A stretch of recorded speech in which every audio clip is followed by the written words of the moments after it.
ആഭാസവ്യൂഹം, പുരുഷപ്രേതം, സംഘർഷണ ഘടന തുടങ്ങി ചിത്രങ്ങളുടെ മലയാള സിനിമാ ലോകത്ത് തന്റേതായ സ്ഥാനമുറപ്പിച്ച യുവ സംവിധായകനാണ് കൃഷാന്ത്.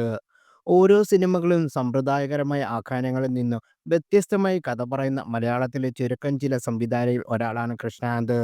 യുവതാരങ്ങളെ അണിനിർത്തി കൃഷാന്ത് ഒരുക്കുന്ന ഏറ്റവും പുതിയ ചിത്രം മസ്തിഷ്കമരണം തിയേറ്ററിൽ എത്തുകയാണ്. ഫെബ്രുവരി 27-നാണ് ചിത്രം റിലീസ് ചെയ്യുന്നത്. നേരത്തെ മോഹൻലാൽ കൃഷാന്ത് ചിത്രം വരുമെന്ന റിപ്പോർട്ടുകൾ ഉണ്ടായിരുന്നു. സിനിമയുടെ ചർച്ചയിലേക്ക് കടന്നിട്ടുണ്ടായിരുന്നു എന്നാണ് കൃഷാന്ത് അന്ന് പറഞ്ഞത്. നേരത്തെ മോഹൻലാൽ മേജർ രവി സിനിമ വരുമെന്നും റിപ്പോർട്ടുകളുണ്ടായിരുന്നു. എന്നാൽ ദിലീഷ് പോത്തനോ കൃഷാന്തോ ജിത്തു മാധവനോ മോഹൻലാലിനെ പറ്റി സിനിമ ചെയ്യണം എന്നാണ് സമൂഹ മാധ്യമങ്ങളിൽ പലരും കമന്റ് ചെയ്യുന്നത്. ഇപ്പോഴത്തെ മോഹൻലാൽ പ്രോജക്റ്റുമായി ബന്ധപ്പെട്ട് ഏറ്റവും പുതിയ അപ്ഡേറ്റ് പങ്കുവച്ചിരിക്കുകയാണ് കൃഷാന്ത്. ഒരു കഥ ചർച്ച നടന്നിരുന്നു. അതിന്റെ മറ്റു കാര്യങ്ങൾ നടക്കുകയാണെന്നും കൃഷാന്ത് പറയുന്നു. ഒരു കഥ നമ്മൾ ഡിസ്കസ് ചെയ്തിരുന്നു. അതിന്റെ ഫർദർ ഡെവലപ്മെന്റിലേക്ക് കടന്നിട്ടുണ്ട്. അതുപോലെ ഇൻട്രസ്റ്റിംഗ് ആയ കുറച്ച് തിരക്കഥകൾ കൂടി കിട്ടിയിട്ടുണ്ട്. അതും ചർച്ചയിലുണ്ട് കൃഷാന്ത് പറഞ്ഞു. കൃഷാന്തിന്റെ വാക്കുകൾക്ക് ആരാധകർക്ക് പ്രതീക്ഷ നൽകുന്നുണ്ട്. 2046-ൽ കേരളത്തിൽ നടക്കുന്ന സംഭവ വികാസങ്ങളാണ് മസ്തിഷ്ക മരണത്തിന്റെ പ്രമേയം.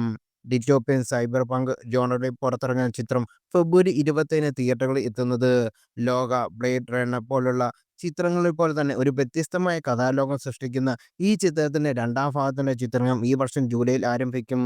VFXന് വലിയ പ്രാധാന്യമുള്ള രീതിയിലാണ് ചിത്രം ഒരുക്കിയിരിക്കുന്നത്. രജിഷ വിജയൻ അഭിനയിച്ച കോമളത്താമര എന്ന ഗാനം ഏറെ ശ്രദ്ധേയമായിരുന്നു. വ്യത്യസ്തമായ ലുക്കിലായിരുന്നു ഈ ഗണത്തിൽ രജിഷ എത്തിയതും.